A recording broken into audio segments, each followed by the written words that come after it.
If I had a dollar, even 5 cents for every time people ask me, how do I come up with content ideas, then I would have an income stream all of its own.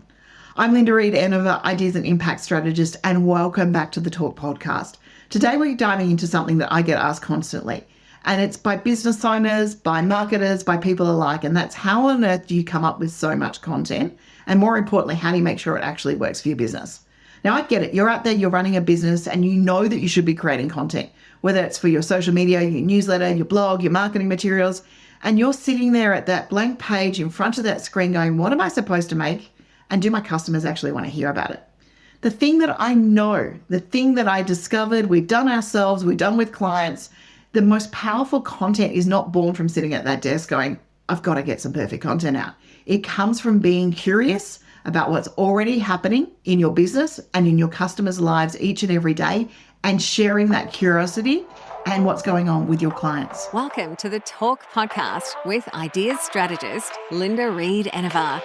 Talk is where we chat about ideas and inspiration you can use to market your business.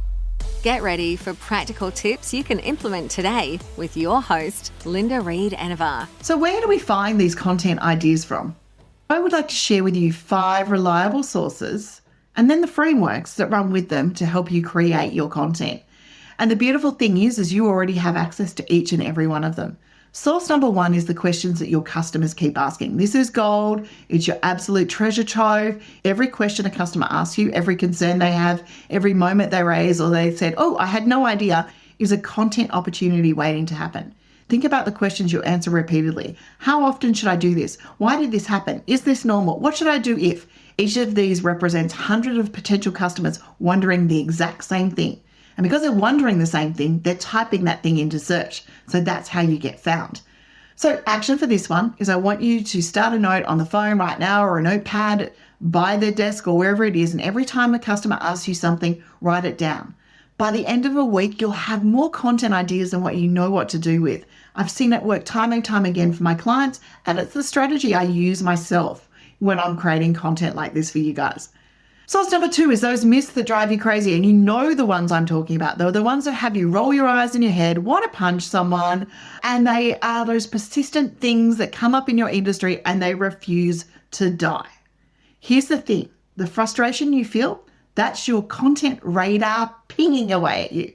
These misconceptions aren't just annoying, they are costing your potential customers money, time, and results. And when you address these myths directly, you're not just creating content, you position yourself as the expert who actually knows what they're talking about. So what are the myths in your industry that make your eyes roll?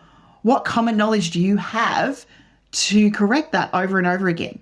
That's not just content, it's content that builds authority and trust. And we know the know, like, and trust factor is important when we're wanting to attract clients. Source number 3 is that daily problem-solving magic that you have each and every day. You are solving problems, and most of the time you don't even think about it. It's just what you do. I know, I say it to people, yeah, that's cool, but it's just what I do. But they think it's magic, and this is what your customers see. They see you performing magic. And what's obvious to you is fascinating and valuable to them. Every problem you diagnose, every issue you fix, every process you follow, these are all content opportunities, and people are genuinely curious about how things break and how to prevent those problems. The key is in this content is we document how to do something.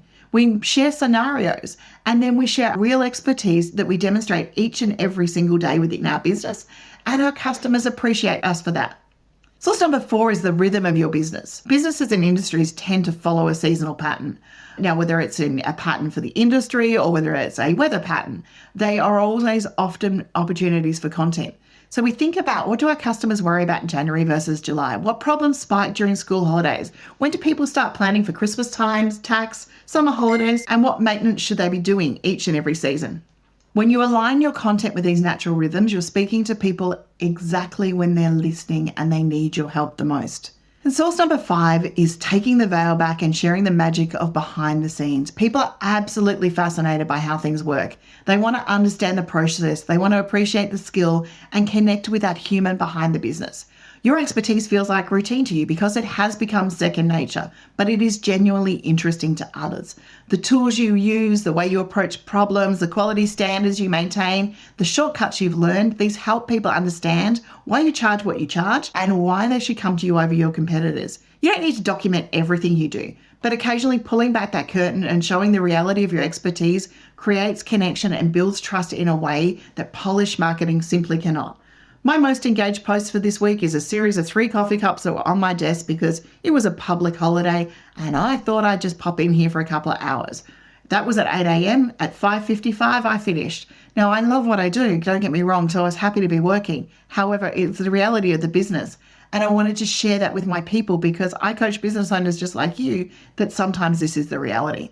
Now, the thing is, once we've had the idea and the content ideas and we've got the list there, that's only half the equation. The other half is actually making sure that what we're about to create actually is going to work for our business. So I have a framework of questions or tests that we run our content through. We have to have a clear purpose. Before we create anything, what do I want this piece of content to achieve? So we've got all the ideas. Do I want to educate with it? Do I want to build trust with it? Do I want to generate inquiries? Do I want to position myself as an expert? If you cannot answer this question clearly, chances are this content is not going to achieve anything. And we want 1, maximum 2 purposes for the content. Because if we try and put multiple purposes in there, we're going to end up with a big muddy mess that no one's ever going to engage with. Test number 2 is the value test.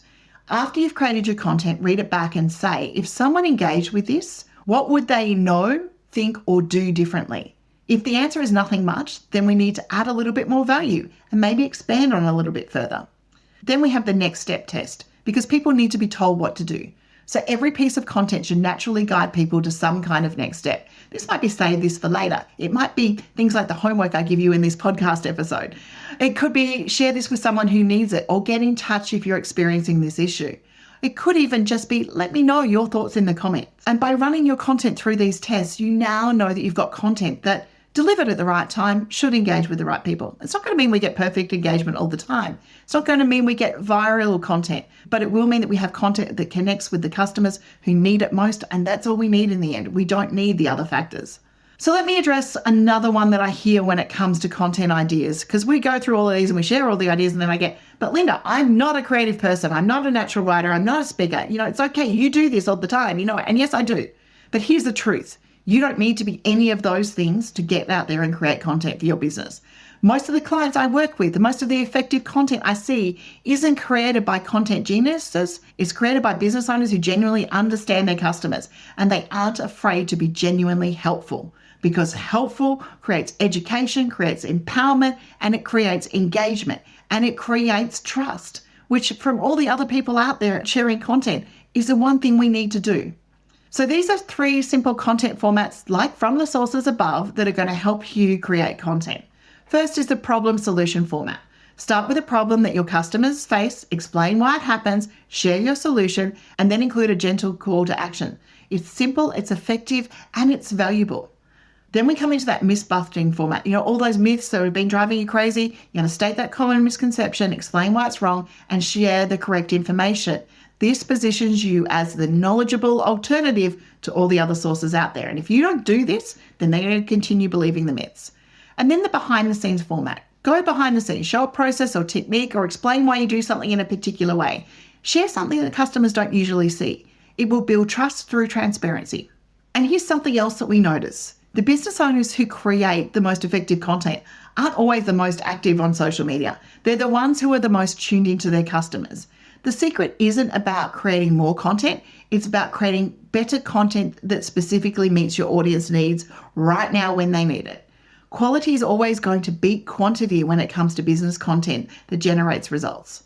So here's what I want you to do this week. I want you to start that note on your phone, and for the next 7 days, write down every question a customer asks, every misconception you have to correct, every problem you need to solve.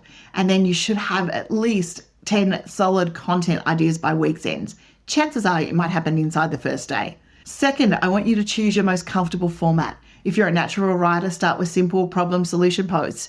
If you prefer speaking, record voice memos and then turn them into captions or put B-roll video behind them.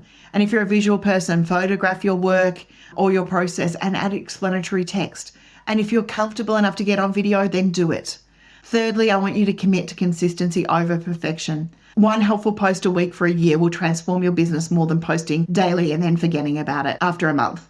Consistency beats overload time and time again. Your customers are choosing you because you brilliantly solve their problems. Content is simply extending that problem solving beyond your billable hours and even creating it before they need you, and that pre-content. We don't need to entertain the entire internet with our content. We just need to create content that genuinely helps people who need what we offer.